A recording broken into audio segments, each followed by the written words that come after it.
1, 2, 3. Do it. Oh. Case on a deep drop, steps up in the pocket. He'll fire to the right side, caught by Diggs. Stay up. Oh, he got loose. Oh, my God. 30. No way. Touchdown. Are you kidding me? It's a Minneapolis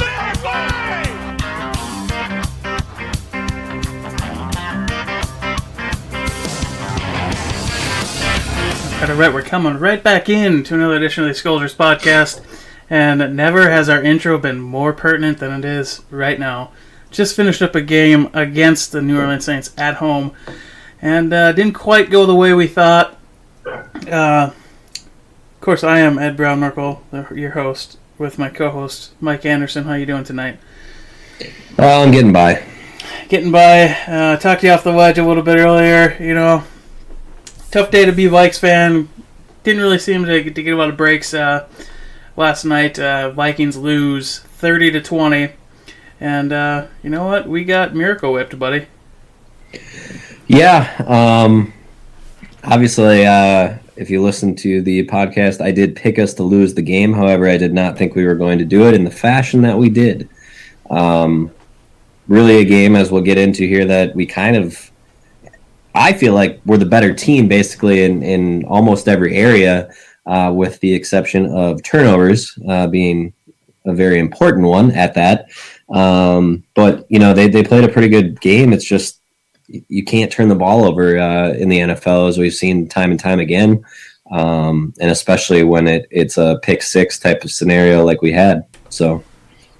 Yeah, one of those games where I think we played well enough to win, but unfortunately you go into that halftime, about a minute or two left, you think you're going to come away with some points and extend your lead from 3 points to 6 points at minimum, and you go in down 4, and inexplicably don't even go for anything with 30 seconds left, don't even try to get a field goal back.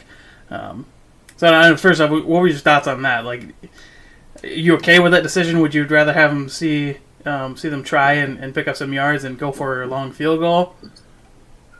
Well, I mean, I don't know. I guess with this offense and the way that they were throwing the ball, I certainly would have taken a chance, maybe. You know, I guess I've always been kind of a proponent of, you know, try or play or two passing, and if it doesn't work, you know, you can go ahead and run the ball and go into halftime. So obviously you're concerned. You don't want to risk a turnover, which I'm sure is maybe the thought process there on why they did that. Right, coming off the fumble, you know, you kind of don't want to give it right back, or don't have a chance to just kind of get into the halftime and lick your wounds a little bit, and hopefully come out the second half and kind of recover, right? Right. They were getting the ball coming out, and so I think that after that Thielen fumble, yeah, you nailed it. It's kind of it's a regroup. Let's go in, let's talk about it, let's make the adjustments and come out, you know, and just come out with a fresh half, I think is maybe the thought process there.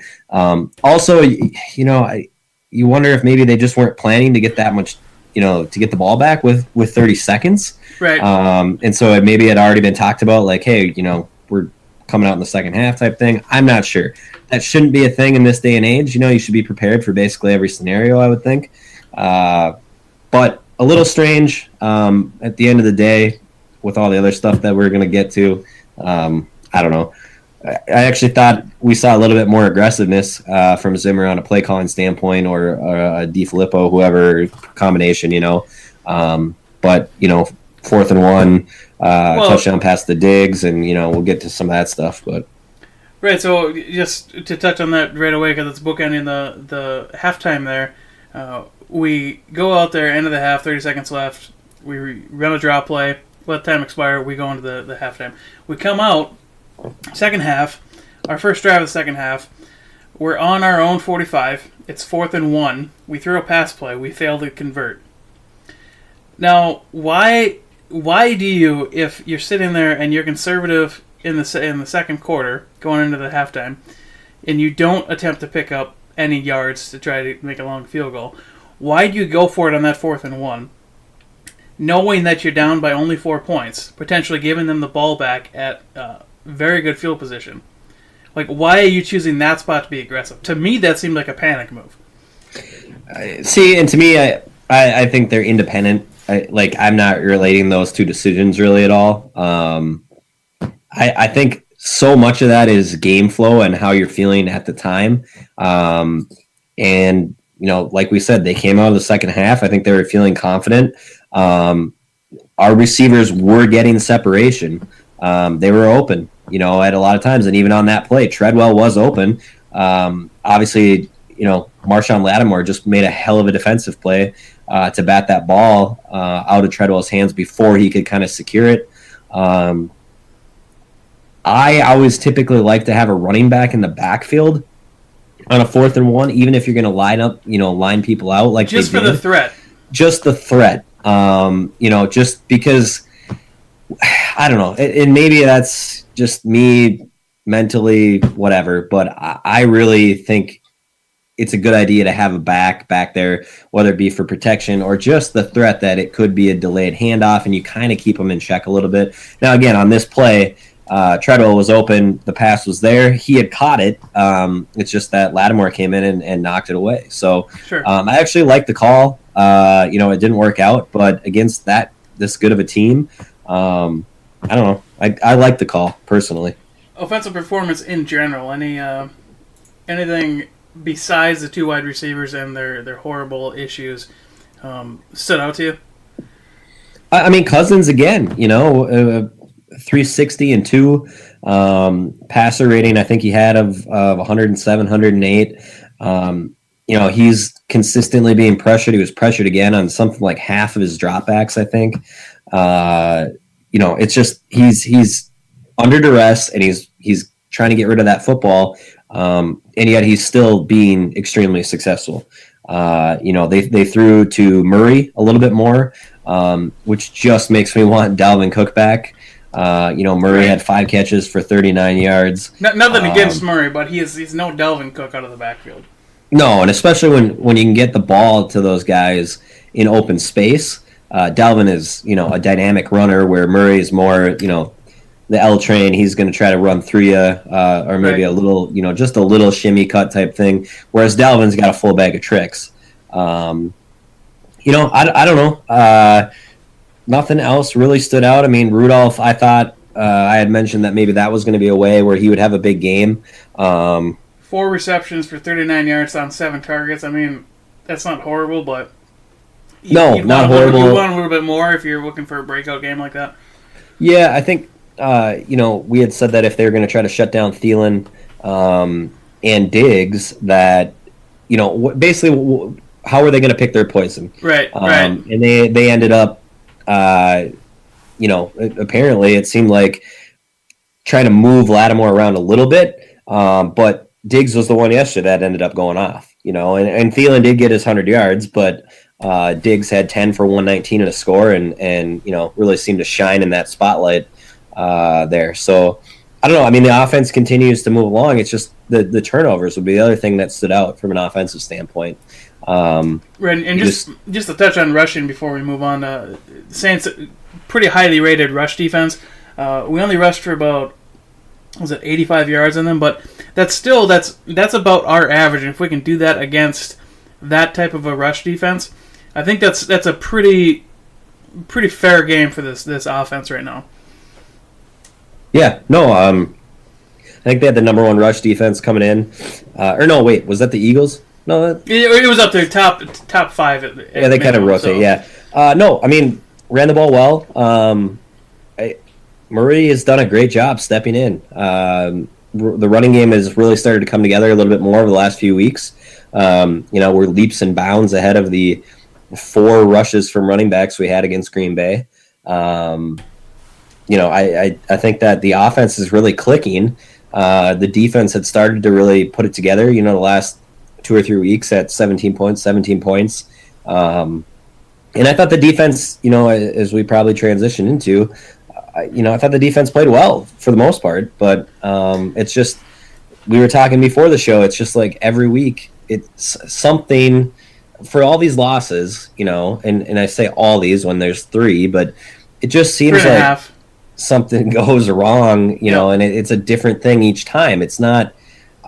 I almost wish I was one of these teams where, you know, like the Chiefs, their defense is bad. They know what's going to happen every week. Mahomes and company are going to put up points, and it's just, can they, you know, outscore their opponent basically and hope their defense can, you know, make a play or two here. Yep. But for us, it just hasn't been that way. It's been different things all the time, you know. It's been week 1 the offense struggles. It's been, you know, the next week the defense struggles against the Rams. It's been this week where you have these turnover issues. It's kind of all over the board. Definitely, I'm with you on that. I saw a comparison to this game to 2015 Arizona, where we were missing some starters. So this game we were missing on defense, Sendejo, Rose, and Barr. And the game seemed to be one where we should have won, and then there's a couple key mistakes that we made that cost us the game. Because we had time of possession in this game. We had yards by a mile. We held Kamara to 13 carries, 41 yards, 1 touchdown, 7 catches, 31 yards, 0 touchdowns, or 1 touchdown, I believe. Receiving, he had Ingram, 13 for 63, 3 receptions, 29 yards. Thomas, of course, Thomas is going to get his no matter who he's against. 5 receptions for 81 yards. I mean, those are all pedestrian days for those guys. Every single one of those guys is under 100 yards. So if you can do that and you don't win the game, something else must have went horribly wrong. Right. I mean, yeah. Michael Thomas, 44 of them came on one catch. So, you know, I know you can't take this play out or whatever, but they really did basically do about as best you can with those guys. And I would even throw Breeze into that, obviously. You know, still extremely efficient at 18 for 23 for 120. But overall, you know, this is the kind of performance that you need against a team like this that should allow you to win a football game. But you can't turn the ball over. And we had 2 absolutely crucial turnovers. And, you know, they led directly to 14 points for the Saints. So the Thielen fumble, I mean, it's very difficult to look at that and be mad at Thielen based on what he's given us this year. I think he single-handedly kept us in games, and he's probably single-handedly won us a few games. So, right. And I don't see this as a continuing issue. I don't even know if that's something you really look at the tape and you go, okay, you need to fix this. But I don't know. I don't even know where to go with this because the offense seemed like it did fine. The defense seemed like it did fine, but we still ended up losing the game. So, yeah, I think you know, they'll coach a little bit. I think that play, that's a bubble screen designated to have him stay outside, and he cut inside, doesn't, you know, protect that ball, make the switch over. So there is a little bit of coaching there. But, you know, I think that, yeah, Thielen's going to be winning, or he's been contributing to more wins than losses, certainly this year. You know, when you've got 100 yards in 8 straight games to start the year, I mean, he's been a hell of a player for us. So, you know, Zimmer said we win as a team, we lose as a team. And, you know, Thielen and Diggs, who ultimately, in my opinion, were responsible for the 2 turnovers, you know, they're 2 of the biggest reasons that this team is, you know, a Super Bowl contender. So it sucks. You know, it's not something that we're used to seeing on a weekly basis, but I think you kind of, you watch it, you talk through it they probably do today, you coach it, and you move on. You know, you move on to Detroit, and you just assume that these sorts of things probably are not going to be happening again. So just to bounce back on that, the Diggs interception, so I believe he was quoted after the game. I didn't actually listen to the quote, but I believe he was quoted as saying he stopped in his route to show Cousins that he was open and he was clear to take the pass because pressure was coming down on Cousins. Now, I don't know if this is something that they just need to practice more, this type of drill, so they know how to react and more or less how they know each other will react in that situation. Because you hear all the time about like teams like Green Bay where they practice this often, and that's why they're so lethal in those situations, those broken plays. So, I guess, what do we see from that? Is that something that it's like, okay, was that just a pure miscommunication, or we're not practicing that type of situational football enough? I think Diggs messed up. they're everything that I've read and listened to today. When a receiver has man coverage like that, and they have just green in front of them, they are not supposed to stop. Okay. And had he not, I mean, he might still be running had he just continued to run.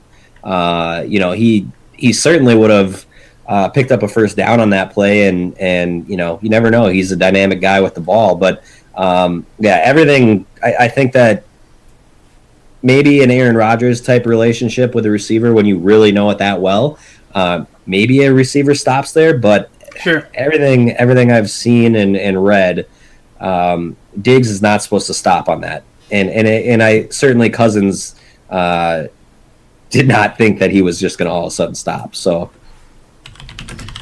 Yeah, I mean, it's one of those things where it's like you got to take the good with the bad on some of these things. So, obviously, you're not going to trade everything good that Diggs has given us, especially the miracle last year, to erase that one bad play right there. So, just kind of a cacophony of errors for our guys, our two prime playmakers. And you know what? Maybe this is out of the way now, and we won't see that again for quite a while. I mean, that's all you can hope for, and try to take one away from Detroit here coming up. Right. Anything else here on this game specifically before we kind of just take a peek at kind of what's going on in the rest of the NFC at our halfway mark? Well, I mean, I think it's frustration, but then at the end of the day, when you realize, no Barr, no Rhodes, no Sendejo. Granted, I don't know that Sendejo at this point, is if that's really a game changer on a week-to-week basis necessarily, but and then no Dalvin, so I think that it's frustrating to know that we lost, but if you look at a bright side, it would be that even down multiple starters, you should have won this game by double-digit points against what many nationally consider to be, the favorite right up there with the Rams to win a Super Bowl. So it's a tough one to swallow, but I think, again, there's positives to be taken away. And for me, one of the big positives for me is you had Holton Hill come in, and when they tested him, it did not go well for him. So you have him coming in, undrafted rookie, and he's playing about as well as you can expect from that situation. Obviously, if Rhodes is out there at this game, I don't know how much more you gain. I mean, you held Thomas to 81. Obviously, that wasn't all against Holton Hill, but you held him to that much. And then you look at guys that are stepping up this year, like J-Ron Curse. Like, he's just been a revelation this year. Right. So I think long run, we're set up to make a run at this thing, and we'll kind of go over that here in a second here. But we have these pieces. We've clearly shown right now that we can make these games competitive even when we're missing some key pieces on both offense and defense. And our starting left tackle and left guard were out too. Yeah. So I think they said they were down 6 starters. So that's a lot of pieces to be gone. I mean, we elevated a tackle from the practice squad just as extra insurance because we're that thin right now on offensive line. So anyone listening to this, if you're looking at this game and you're saying, wow, I can't believe we're in the situation and we're completely out of this, don't think that. All right? Don't give up on this team yet because this team's got a ton of fight. It has a ton of talent still. And as soon as we were able to put it together in all 3 phases consistently, no one is going to want to play this team in the playoffs. I would agree. Okay. So now, let's take a little look around the NFC right now, because it's not quite as we expected, and not quite as we predicted from the start of this year. So, of course, we got the NFC North. Bears, which are now technically on top of it, as 4-3 record. Vikings 4-3-1, Packers 3-3-1, and Detroit 3-4. This is still completely wide open, and I don't know why you'd think otherwise if you're looking at this. I don't know what injury Khalil Mack had with the Bears, but if he misses significant time or that's a nagging injury, that could be in our favor, because obviously he has potential to disrupt games just all on his own. But you're looking at a Green Bay team who's kind of in the similar spot as we are, where they're not hitting some of these games just by the skin of their teeth, like the Rams game yesterday. They barely lost that game. Yeah. Right? If they don't fumble that kickoff, Aaron Rodgers goes down likely and puts up a field goal. Now, that's not to say there won't be time for Goff to rebut that, but they're still in a pretty good situation at 3-3-1. I think both the Vikings and Green Bay have Seattle and New England left, and I think we both play 4 or 5 divisional games. So it's a very similar schedule on the back end here. Detroit, you were telling me before the show, it seems like they have given up a little bit.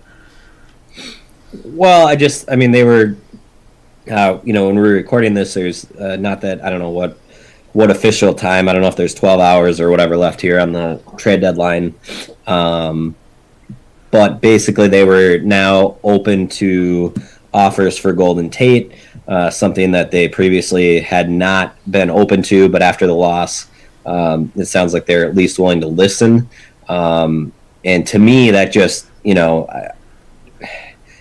that's not a team that, is probably in a good mindset, I guess. Sure. So I don't know. I guess I'm not too worried about Detroit. I think that it's a weird situation there right now. You've got a new coach, rookie running back. You've got Stafford there. They've got some good pieces, but it just seems like they're not necessarily going to put it all together. Sure. So yeah, I don't know. Detroit is kind of the least of my worries currently. Overall for our division. Yeah, so we have 8 more games left. We play the Bears twice, we play Green Bay once, and we play the Lions twice. Looking ahead to that, as long as we can take the Green Bay Packers game, we have the outright head-to-head breaker against Green Bay. So the only one we'd need to beat record-wise is Chicago Bears, or rather tie them in the win column. If we do that, we can take this division, and all of a sudden now we're looking at a 3 or 4 seed and hosting a playoff game. And the reason why that's important is because we look back at the NFC South. Last year, this division produced 3 playoff teams. This year's probably going to be 2 unless Tampa Bay finds more Fitzmagic. Right. So you pencil in either New Orleans or Carolina Panthers right now. Probably looking at strong contenders for the 2 seed. So in this scenario, I'm penciling in the Rams as the 1 seed. I think they would have to completely fall apart to lose that at this point. Regardless, someone from the South, someone from the West is going to have the 1-2 seed. It's kind of where I'm thinking based on how this is looking. Right. Vikings are in position to take the North as usual. And then you have the East, which doesn't even look like the Eagles are going to be able to repeat in that division. Right. The Redskins at 5-2. So this whole conference is looking fairly soft for the taking right now. I don't know what your other reads are on this, but if we can get in there at 3 and 4 seed, we can do some damage on this thing. Well, yeah, I mean, in the NFL, the seeding doesn't necessarily matter. I would love to be the 3 or 4 if we can't do 1 or 2, just because I think that the importance of that home game is big. Granted, we have 2 losses at home already this year, but I think that crowd and the environment to get a home game would be huge. But yeah, at the end of the day, you just need to get into the tournament. So most important thing is obviously Sunday, because if you can't manage to win that game, you have a little stretch coming out of the bye of at Chicago, Green Bay at home, at Patriots, at Seahawks.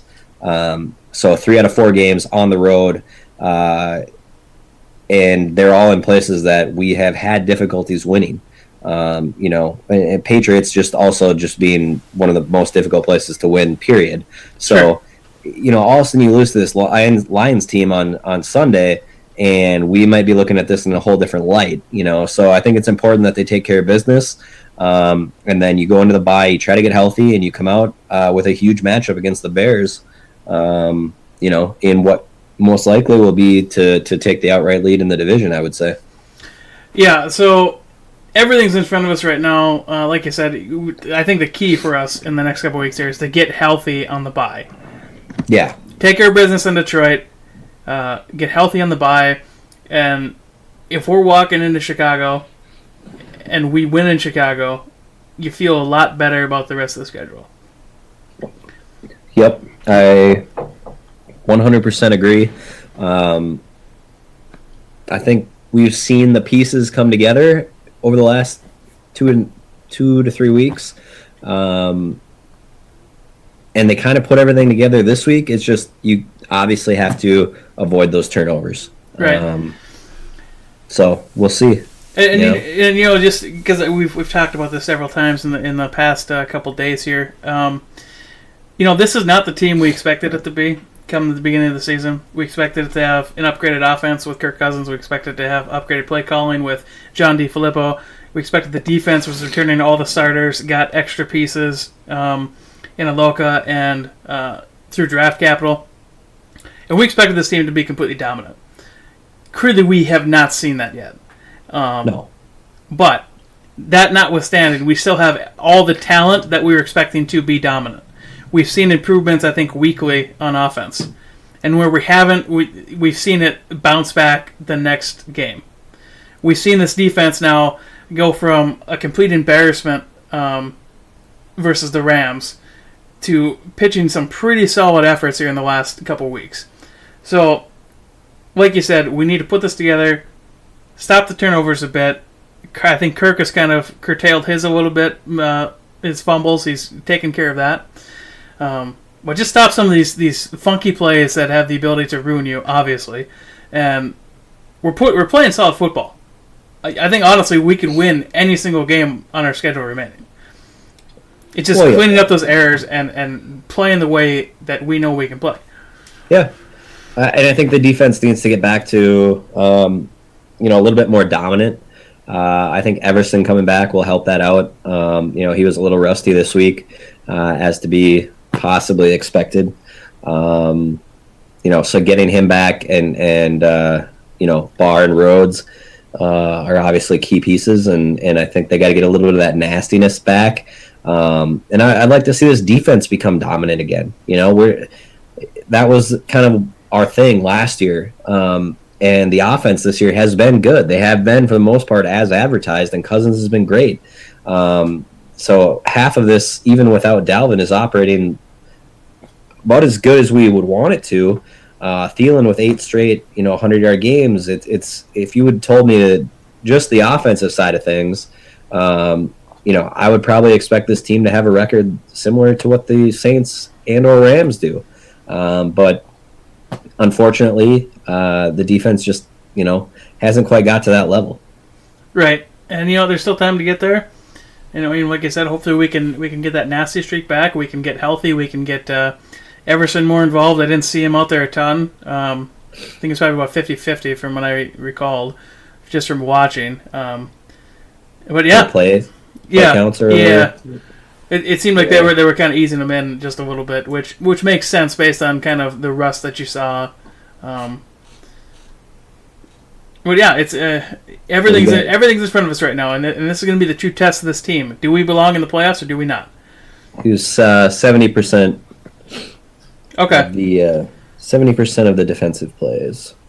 So that's pretty up there. So they didn't really hold him back too much.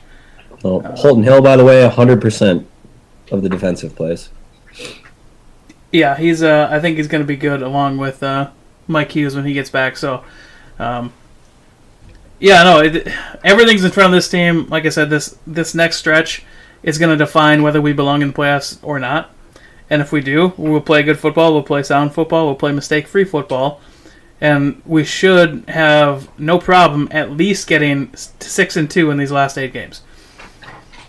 I think that should realistically, if you're making the playoffs, that should be what you're aiming for. You should be aiming for a 10-5-1. I think you get there at 9-5-1.